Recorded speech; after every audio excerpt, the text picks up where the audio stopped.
Bismillahirrahmanirrahim. Muhammad sallallahu alaihi wasallam. Mercy for Universe by SYED SULAYMAN NADVI. Translated by A.Rauf Luther. Chapter 2. Kaaba. There was no settlement in Hijaz at that time, although Syria and Yemen were populated with human beings. The traders from Syria to Yemen and from Yemen to Syria passed through Hijaz.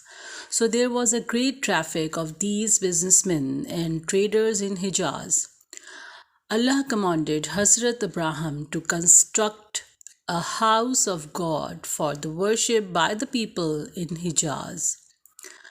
Hazrat Ismail and Hazrat Abraham both constructed the building and named it Kaaba, the house of God.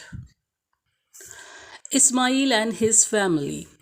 God bestowed honor on this house and commanded Hazrat Abraham to habilitate his son Ismail over there for the service of the house. Hazrat Ismail obeyed the command of God, and thereafter his children began to live in that place, which was later known as Makkah. His children propagated the message of God to the people in the surroundings and also to those who used to pass through that place. He worshipped God in that house. The people of Makkah, after seeing other people's way of worship to idols and deities, adhered to idol worship and began to say, "These are our gods," but it was never liked by God. These idol worshippers are known as kuffar or infidels.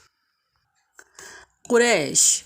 Hazrat Ismail's descendants had by now spread over to various places and separated into clans and tribes.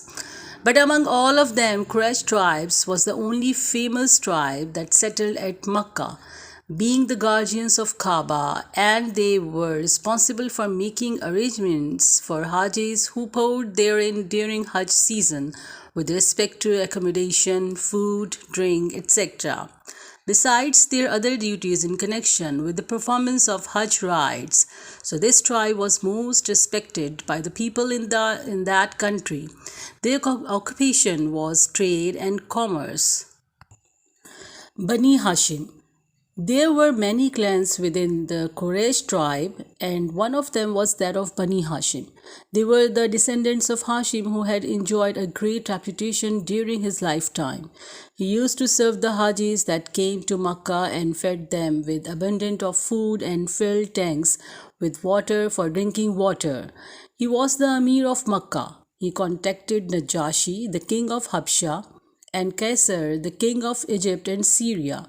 He had procured authority from them for the Quraysh to play their trade in their countries without any hindrance.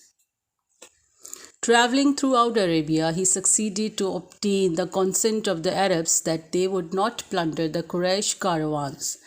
The Quraysh will help them in turn by taking the goods to them, which they needed most for their use. Abdul Muttalib.